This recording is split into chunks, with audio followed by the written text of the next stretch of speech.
Strengthening Faith 7.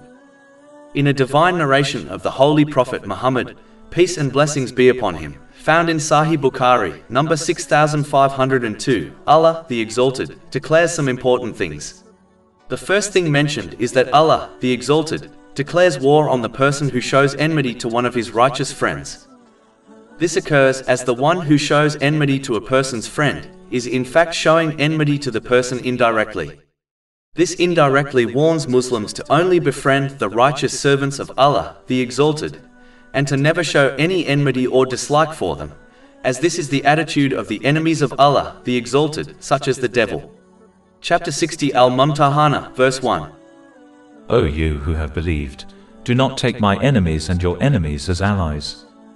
It is important to note that any form of disobedience to Allah, the Exalted, is waging war against him. Therefore, a Muslim should avoid all forms of disobedience, including disliking those who strive in obeying him, as this only invites the anger of Allah, the Exalted.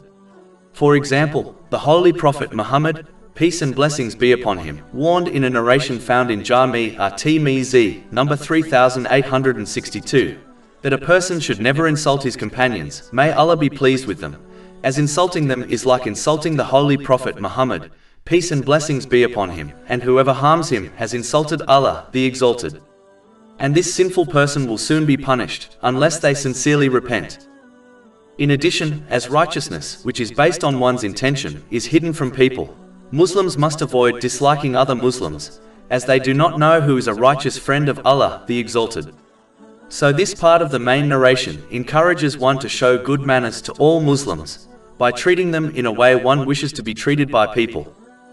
The next thing mentioned in the main divine narration under discussion is that a Muslim can only draw close to Allah, the Exalted, through fulfilling their obligatory duties.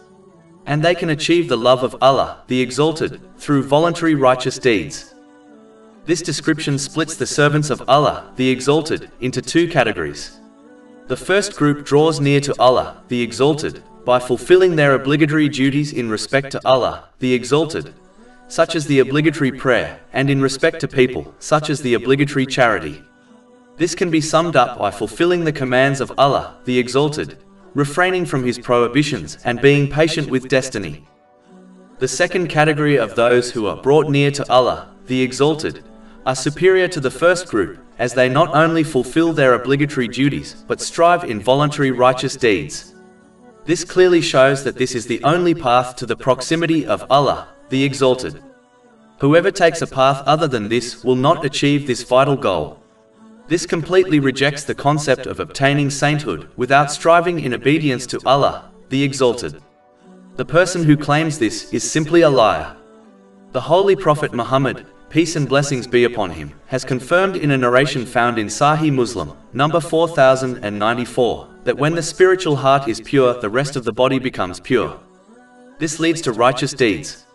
So if a person does not perform righteous deeds, such as their obligatory duties, then their body is impure, which means their spiritual heart is impure as well.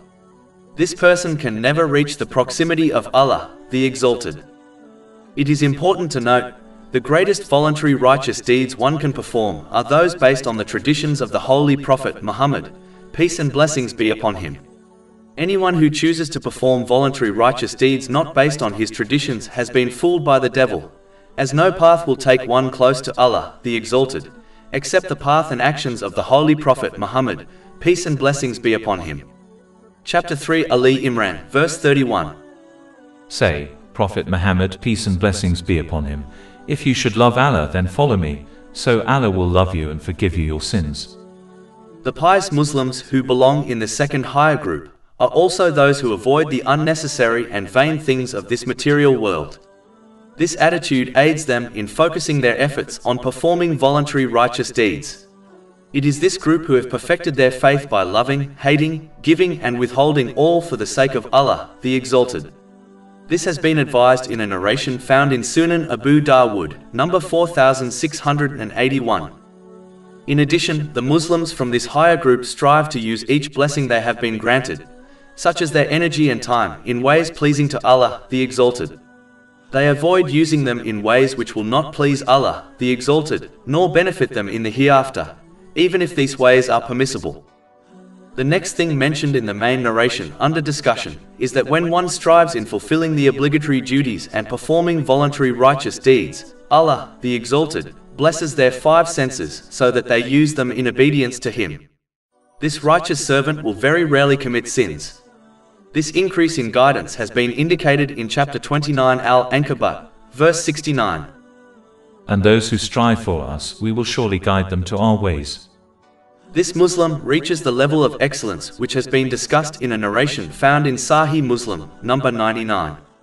This is when a Muslim performs actions such as the prayer, as if they observe Allah, the Exalted. The one who reaches this level will guard their mind and body from sins. This is the one who, when they speak for Allah, the Exalted. When they are silent for Allah, the Exalted. When they act for Him, and when they are still, they are for His sake. This is an aspect of monotheism and understanding the oneness of Allah, the Exalted. It is important to note that this empowerment includes dealing with difficulties with patience, and times of ease with gratitude, which involves using the blessings one has been granted in ways pleasing to Allah, the Exalted. This empowerment also includes obtaining peace of mind, as the mental state of the one who is empowered will not be easily shaken, nor broken down by the different situations one can face in this world. The next thing mentioned in the main narration under discussion is that this Muslim's supplication will be fulfilled and they will be granted the refuge and protection of Allah, the Exalted. This is a clear lesson for those who desire lawful, worldly things. They should not seek to obtain them using any means except through the sincere obedience of Allah, the Exalted. No spiritual teacher or anyone else will be able to grant things to a person unless the person strives in the obedience of Allah, the Exalted, and they are destined to obtain those things.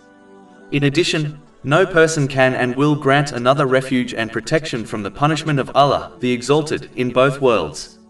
One can only obtain this protection through the sincere obedience of Allah, the Exalted. This eliminates the wishful thinking of some who believe they can persist in the disobedience of Allah, the Exalted, and still obtain protection from His punishment, especially in the hereafter, through the intercession of someone else. Even though the intercession of the Holy Prophet Muhammad, peace and blessings be upon him, on Judgment Day is a fact, nonetheless behaving in this mocking manner may cause one to lose it. To conclude, this narration makes it clear that the proximity of Allah, the Exalted, is only gained through his sincere obedience, in the form of fulfilling His commands, refraining from His prohibitions and being patient with destiny, according to the traditions of the Holy Prophet Muhammad, peace and blessings be upon him. All other prescribed methods are false and nothing but wishful thinking, which has no value or weight in Islam. Over 400 free ebooks, audiobooks, infographics, podcasts and blogs available on our website, www.shaykhpod.com.